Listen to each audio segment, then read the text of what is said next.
You are Locked On NFL Crossover, part of the Locked On Podcast Network. Your team every day. Welcome into this crossover Thursday episode of Locked On Bills and Locked On Dolphins. We're both proud members of the Locked On Podcast Network, your team every day. And of course, we want to issue a big thank you, shout out, and welcome to our everydayers. Those of you who never miss a single episode, we appreciate y'all being here very, very much. Crossover Thursday is presented by Prize Picks. Download the Prize Picks app today and use code LOCKEDONNFL to get $50 in lineups after you play your first $5 lineup. I'm Joe Marino from Locked On Bills. He's Kyle Crabbs from Locked On Dolphins. We're here to get you ready for Week 3, Thursday Night Football in Orchard Park. The Bills hosting the Miami Dolphins. And Kyle, welcome in. Excited to break this football game down with you. Oh, I'm excited. And I'm sure everybody's wondering why they're watching a crossover Thursday episode potentially as early as mid-afternoon on Wednesday. That's what happens when you play on Thursday, right? We get to do a crossover Thursday and post it the same day as the game. We got to give everybody enough time to get prepped for the contest, which I'm excited for as well, but probably very different reasons than you are. Well, let's get into those dynamics. Miami entering this game 0-2. What's the big storyline, the big talk out of Miami right now? To quote Mike McDaniel, today is another day closer to death.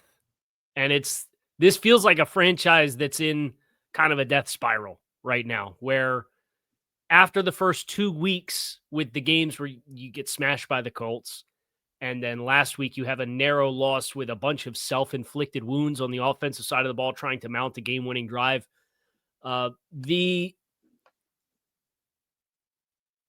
There's been increasing instances of friction with everybody kind of feeling the pressure to win. And Stephen Ross put a statement out after the Week 18 game last year, voicing his confidence in the direction of the football operation. And it gave him this offseason to try to right some of the wrongs in what had kind of been a part of what Chris Greer described as not winning the right way during the early chapters of the Mike McDaniel era, as far as bringing in expensive veterans and those guys kind of running the building, really. And everybody talked a big game. Everybody said all the right things.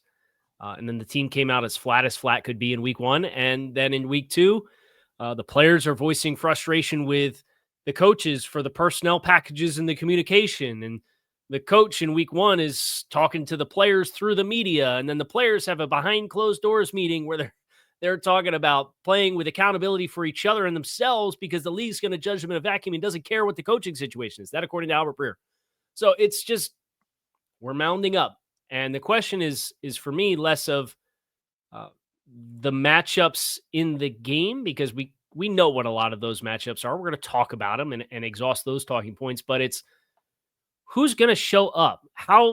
What kind of team investment is there going to be for this game after you kind of felt like you mounted up the pride and you played hard last week, and the defense started slow and then kind of buckled down throughout? There was a couple explosive plays that led to some shorter fields and some field goals and scores, and that helped decide the game.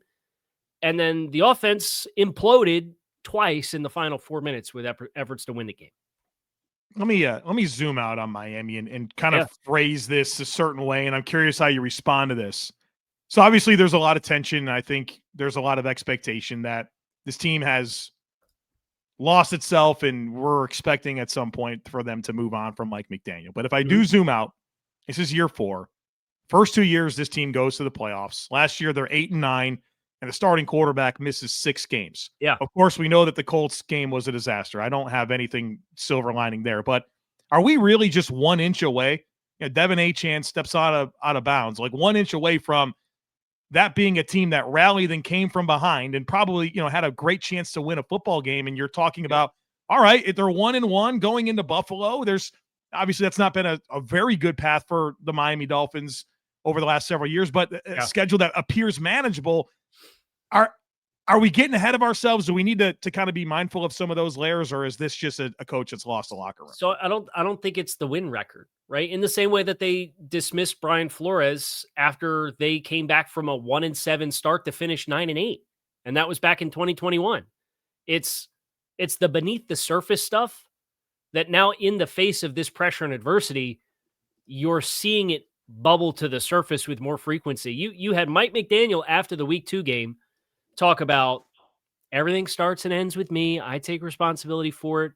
But then in the same breath says, I need to oversee the personnel packages because coaches and players in a critical moment of the game didn't communicate the way that they needed to. And then Frank Smith, the team's offensive coordinator, who's not the play caller, is asked about the play calling in the second half.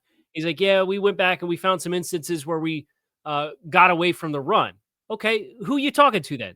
You're talking to Mike McDaniel, who calls the plays, in the same way that Mike McDaniel's talking to whatever coaches are responsibility for the personnel packages when you're breaking the huddle with 13 guys off of a 3-minute stoppage and play out a commercial timeout on the 26-yard line on 1st and 10, the minute left in the game to try to win the game. So the competitiveness at times has been in spite of itself with what's going on underneath the hood.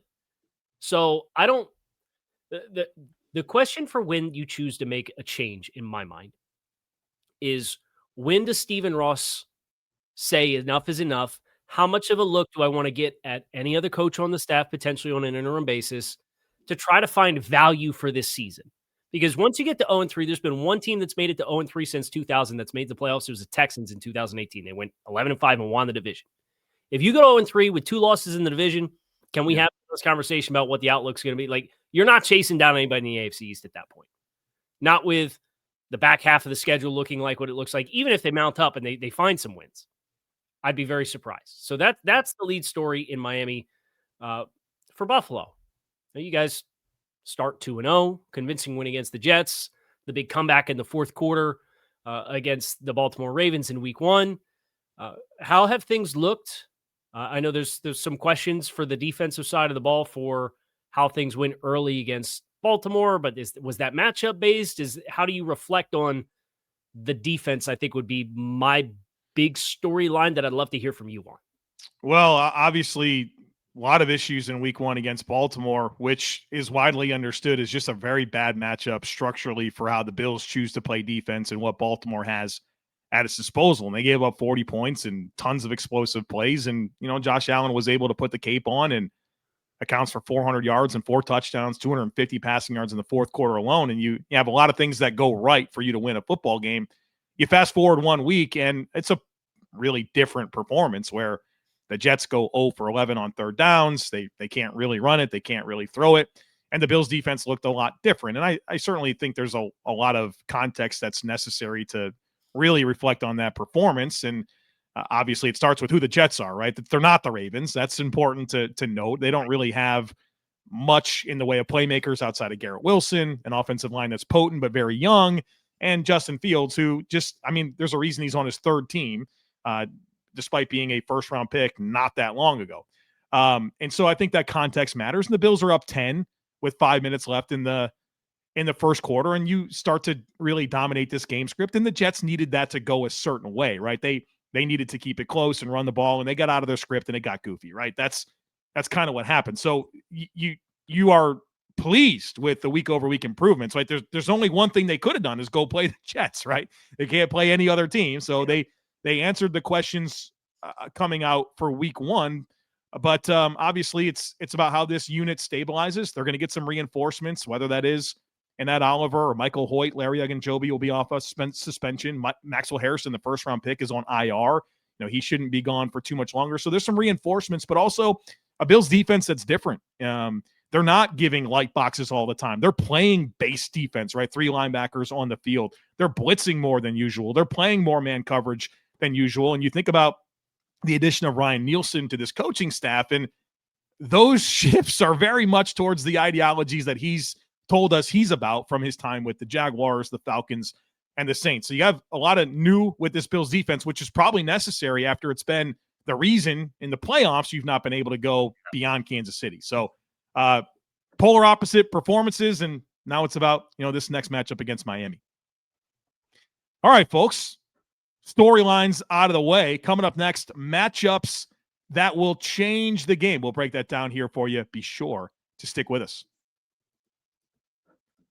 Mazda crafts cars for those who do more than simply move. From footwork to breath work, athletes sweat all the details. Mazda brings this same intention to how we craft every model. You can feel Japanese craftsmanship in every detail, from the metallic accents to the available Napa leather upholstery. You can make everyday drives feel like anything but, from smooth handling to intuitive controls. And I love this, all-wheel drive is standard in every crossover SUV, so you can drive with confidence through almost any season. Like our players, we sweat every detail, because when you make every move count, impossible becomes irrelevant. Mazda, move and be moved. Joe Marino, Kyle Crabbs, here to get you ready for Thursday Night Football in Orchard Park, Bills-Dolphins Week 3. We're next going to focus in on matchups that will change this game, that will decide this game. And the one, Kyle, for me that I am really paying attention to is Joey Bosa for the Bills on defense against the offensive line, the offensive tackles in particular for Miami. Patrick Paul at left tackle. Feels like he's probably been one of the better players on that offensive line. But Larry Borum on the right side, obviously Austin Jackson, the preferred starter. He's hurt there. And, I think there's some challenges with this offensive line, whether it's been Savianaya and him getting off the ground here as a rookie. Yeah. And then the entire right side is right. It's not the intended starters. They're already on injured reserve. And Joey Bosa's hot. He played really well against Baltimore. And you felt like he was close to making some big-time impact plays in that game. And then you fast forward to the Jets and those young offensive tackles and Justin Fields. And, he had 15 pass rush snaps, had 7 pressures, a sack, and 2 forced fumbles on those 15 pass rush plays. He's playing really well. He's talking about being back in a hand-in-the-dirt role, right? He's a rush outside linebacker with the Chargers. The guy's 6'5", 280. He's like, he even said this week, he's like, my body type is much better for this style of defense, lining up as a 6-eye and being more of a power player that's tighter, that's closer to the action. And it looks really good so far. And it feels like he's got a big opportunity here against this Dolphins offensive line.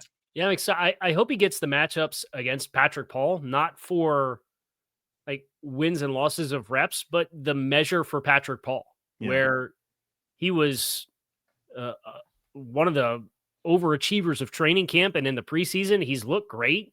I think the Dolphins should feel really excited about the long-term look there, regardless of what the long-term future and direction looks like. He's made major strides and really impressive. Now, the thing that can kind of help with what you're talking about and avoid the Dolphins avoiding that is a positive game script, which they've had none of in either of the first 2 games, right? The third time the Dolphins touched the ball against the Colts, they were down 3 scores. And the second time they touched the ball against the Patriots, they were down 2 scores. They have started very slow.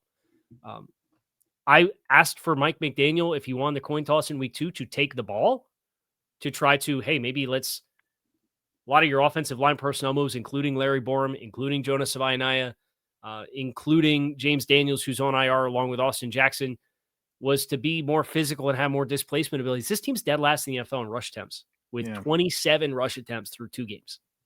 I would love to see that be part of their puzzle for trying to offset Joey Bosa, who is hot.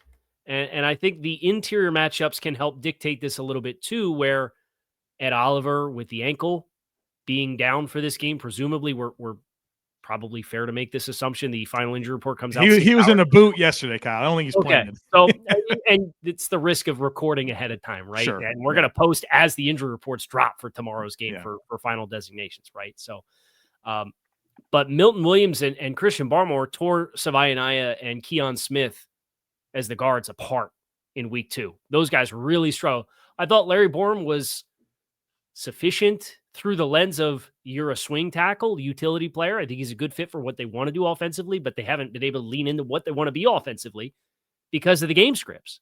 So it's the TJ Sanders of the world. It's the Javon Solomons, who we talked about yesterday, is a guy who reduced inside to get some rush opportunities inside, right? It's the Daquan Joneses of the world, the Deion Walkers of the world. Those guys matching up against Keon Smith and Jonas Savaiinaia at the guards, I think have potential for, if the Bills are going to have a lot of disruption against a Tua Tagovailoa who's negotiating pressure less effectively this year than what he has in years past, that's going to come in part due to those matchups in the B gaps. I think that's really critical success failure recipe for both teams. Yeah, and I can see some that going both ways, right? Like, I don't know that you look at it as a decided advantage for either team because you're down if you're Buffalo, you're down if you're with Miami with the guards as well. And so who gets the better hand of that, I think is really important. And I think both teams will be looking to see their young interior players play well in this one. You can't help but look at this Miami team and realize how much they're giving the ball to Devon Achane, right? I mean, he's the highest targeted player, right? He's targeted more than any of your players so far. And you mentioned they've ran the ball 27 times. Well, 18 times it's been to Devon Achane, and the next guy on the team that's carried the ball is Malik Washington, the slot receiver, with 4 carries. It feels like that's an important player for the Bills to be mindful of, right? And he's potent, man. I mean, obviously he's a dynamic playmaker. He's not a do-everything back, but he's explosive. He's elusive. He's given the Bills trouble in the past. And, I think obviously he can do a lot, but that's the guy for Buffalo to me. I mean, with an offense that has Tyreek Hill and Jalen Waddle, you're mindful of them, of course, but Devon Achane feels like the key for Buffalo's defense in this game. Yeah, and I think the matchups in the middle of the field where the Dolphins don't have a lot of involvement from the tight end, I think Achane and how they spaced him relative to Waddle and Hill against New England was refreshing because, with all due respect to the game plans that the Dolphins are putting together, I don't care what kind of cover 2 shell coverages you're getting. If teams have to triangulate Tyreek Hill, Jalen Waddle, and Devon Achane with the alignment versatility of those guys with motions or putting them on the same side or putting one of them in the backfield, Waddle had some snaps out of the backfield in week 2. That's enough speed and stress that you should be able to find enough ways to make sure that those guys are the guys that are touching the football and you put the ball in their hands effectively, right? And in week 1, it was Waddle had 3 for 30 and Hill had 4 for 40. And Achane, has kind of been the safety blanket in that regard. And putting him in the backfield and his involvement in the passing game with the screen game, which has been dialed down thus far through 2 games, which I think is a good thing relative to how much of a crutch of it was for the run game last year, has been good. But I certainly think that's a key matchup for Miami to use Achane and then play off of how Buffalo responds to him to make sure that Jalen Waddle and Tyreek Hill touch the ball an appropriate amount of times, and you're finding opportunities where you're not forcing the ball to them in opportune moments when Sean McDermott and the defense are choosing to take those players away. So I think that's a big key matchup as well. One I would point to, Joe, James Cook and Dalton Kincaid in the middle of the field against a familiar face, Tyrell Dodson. Dodson, I don't know what the Pro Football Focus grades are saying. Well, I know what their grades are saying. We know all about it. It doesn't match the tape that I'm watching. Good downhill player. Good downhill player. Good downhill player. New England had some opportunities with really finding space in the middle of the field. Even some of the downhill stuff against New England, where you had some chunk runs, not explosive runs in the standard of what James Cook is doing as far as hitting explosive runs, but chunk runs, 8+ yard runs, where we're fitting and maybe we're fitting a little late, we're a little passive, and then they do tight end throwback off of it, and the tight end runs right across your face, and you're worried about the guy that's going away, and you're leaving your coverage area. That has the potential to yield a lot of chunks for Miami if they don't get it dialed up. And Anthony Weaver gave a nice vote of confidence for the job that Tyrell Dodson's doing as the green dot player for the Dolphins defense so far this season. But the tape that I have watched and how I interpret the assignments that they're running paints a little bit of a different picture than the grades that you get when you log on to the metric sites and they give their game grade out of 100. Well, and Miami's playing a lot of base defense, right? I mean, so with some of the challenges with the slot and lack of experience there, Kohu not being available, it's probably putting even more on him. And I've kind of wondered, what's the plan for Willie Gay? He's played 3 snaps in 2 games. They don't have a plan for Willie Gay right now. Well, so that's obviously an opportunity for Buffalo, where you mentioned Cook, you mentioned Kincaid. They like to throw the ball to Ty Johnson. Shakir really hasn't gotten going yet this year. And so, if that's going to be a void, that's certainly an area for Josh Allen to look to go on Thursday night. All right, coming up next, we are going to dive into the path to victory for each team, what they need to do to get a win. We'll do that here next. So, folks, be sure to stick with us. Caffeine just got a flavor upgrade. 5-hour energy shots deliver tasty caffeine in 17 bold flavors. Each 2-ounce shot packs the caffeine of a premium 12-ounce cup of coffee plus B vitamins and nutrients with 0 sugar and 0 crashes. What I love most is about how portable they are. They're big taste and a tiny shot. You can take it anywhere and get the boost you need when you need it. I've been eyeing the new limited time cranberry lime flavor. It sounds like the perfect one to try next. And honestly, I just love how fast it kicks in, and it's sugar-free, so I don't have to worry about crashing later on. Enough with boring, flavorless caffeine. It's time to give your caffeine a flavor upgrade with 5-hour energy shots. Get the favorites you love or be bold and try something new in-store and online at www.5hourenergy.com or Amazon today. This episode is brought to you by Prize Picks, the daily fantasy app where making the right call can actually pay off. You and I make decisions every day, but on Prize Picks, being right means cashing in. With football back, Prize Picks is the simplest and fastest way to get in on the action. You just pick more or less on 2 to 6 player projections, and you can turn your takes into real prizes, all in less than 60 seconds. I've been playing on Prize Picks lately, and I love how fun it is. It's a great way to stay locked in for the season and checking out those projections like Josh Allen, more or less than 270 passing yards, or Saquon Barkley for more or less than 1 rushing touchdown. So download the Prize Picks app today and use code LOCKEDONNFL to get $50 in lineups after you play your first $5 lineup. That's code LOCKEDONNFL for $50 in lineups after you play your first $5. Prize Picks, it's good to be right. Joe Marino, Kyle Crabbs, Locked On Podcast Network crossover Thursday. We're now going to dive into what each team needs to do to win. I've got 3 things down. Kyle, what's number 1 for you with Miami? The Dolphins have to be better on first and second down defensively. The numbers are pretty jarring as far as third down conversions and fourth down conversions, where they're over 50%, and it's over 80% when it's short yardage opportunities, where it's 3 yards or less. And that's been more than half of the Dolphins' third and fourth downs that they faced through their first 2 games. They are playing a little too soft. They're playing one of the highest instances of cover 2 for their zone matrix through the first 2 weeks of the year. And the spacing has not been where it needs to be. And it's creating a bunch of easy completions underneath that have led to third and shorts. And when the entire identity of the defense is we've got a really good edge group, and we've got some talented interior players, whether they're young guys like Kenneth Grant, who you're waiting to see some of the splash plays. I think he showed some progress in week 2 as far as some of the twists and pick games that the Dolphins like to play with Zach Sealer. And then Zach Sealer himself, you can't showcase that on 3rd and 2. You can't showcase that on 4th and 3. And that's been the block for Miami defensively. You have to get them behind the sticks. And then the Dolphins in each of the last 2 weeks, they had a 2nd and 20 or a 2nd and 25, and they had a 1st and 30, and they had an illegal contact for a 5-yard penalty and automatic first down. They had a defensive holding for a 5-yard penalty and automatic first down on both of those. So you're killing yourself on the early downs defensively. Getting Bills in 3rd and long would be helpful for sure. My number 1 thing down for the Bills is you got to get Tua Tagovailoa out of rhythm. We know that he's a very good rhythm and timing player, spot throws, anticipation. He's accurate and get the ball quickly into the hands of guys that are really fast.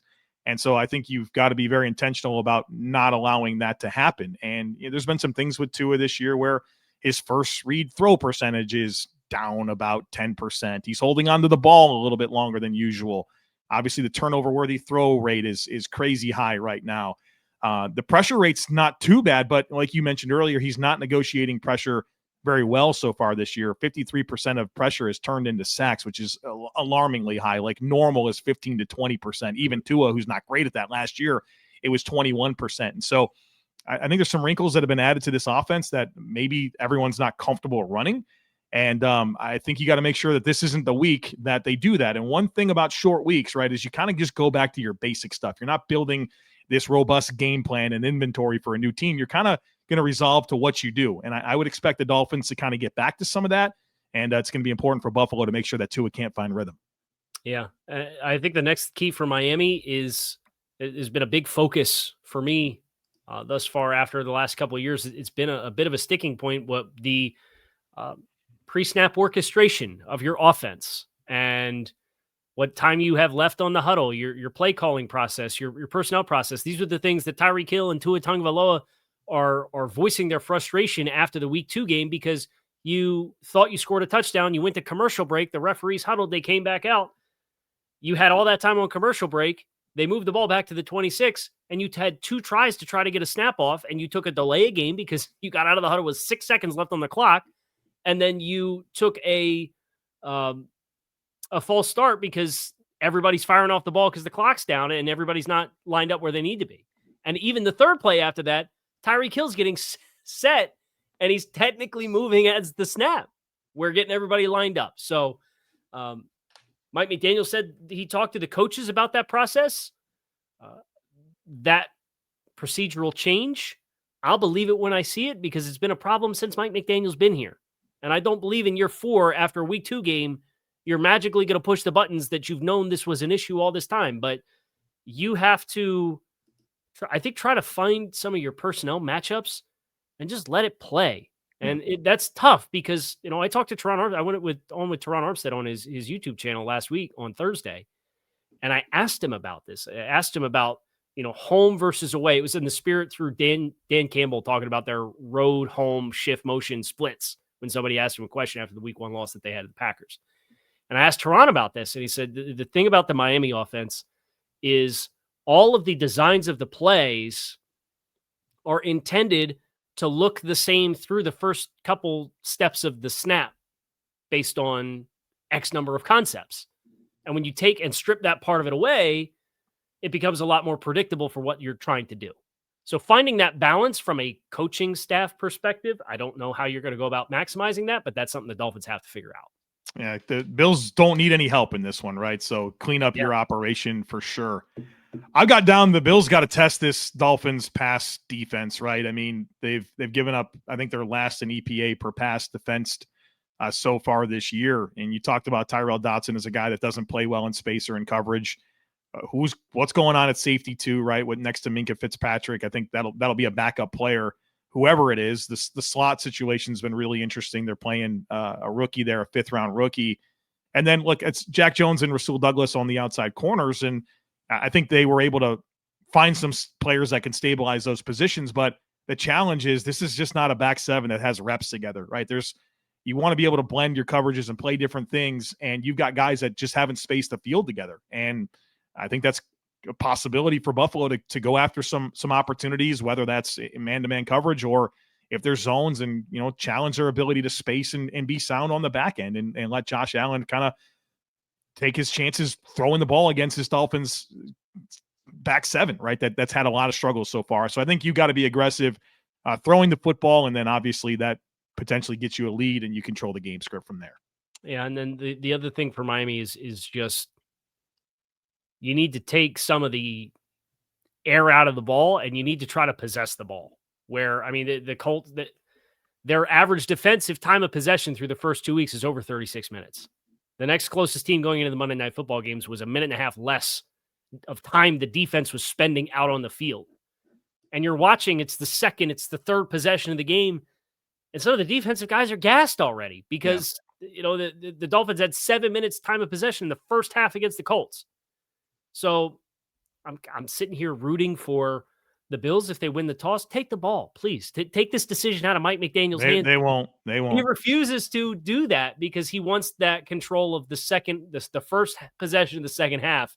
When it's a shorter game, you want to know what your game circumstances are for strategically how you call the game. But it's one of those things, like, that's the right thing to do on paper. But I think the tonality of what your football team is, like, it would behoove you to have a possession or two that's not automatically in a negative game script, to try to let yourself create some more balance in what you want to be offensively. I think that's a key for me. The defense has been stressed, right? They played 133 snaps in 2 games. Yeah. and they have 6 defensive players that have played 99 snaps or more. The Bills have played a total of 98 defensive snaps. They're resting guys in the fourth quarter last week, and now you have a short week in Buffalo. Miami's on the road. I mean, they've got to protect that somehow, because I do sense that defense being worn down. Last thing I had down, Kyle, is pass protection. I think is going to be critical for the Bills. Miami's got good pass rushers. There's no doubt. Zach Sealer, Brad Chubb, Jalen Phillips, Matthew Judon, Chop Robinson. That's a lot of guys that can win one-on-one. I think the coverage is failing it a little bit, right? So they can't really complement the rush with the coverage, and they blitzed a ton, a 40% blitz rate, 4th highest so far in the NFL. I didn't have that down as a possibility of something I was thinking about for the Dolphins defense this year. And I think the Bills' pass blocking has been okay so far this year. It's certainly capable of being a lot better. Last week against the Jets, they were 7th highest in average time to pressure.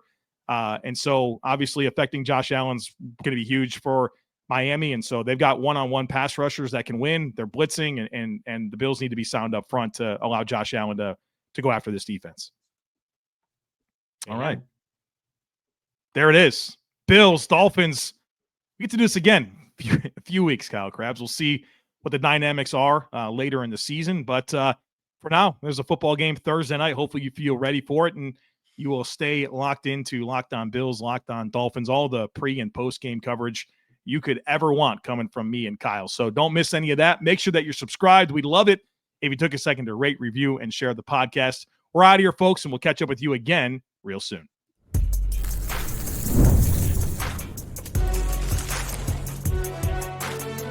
You are Locked On NFL Crossover,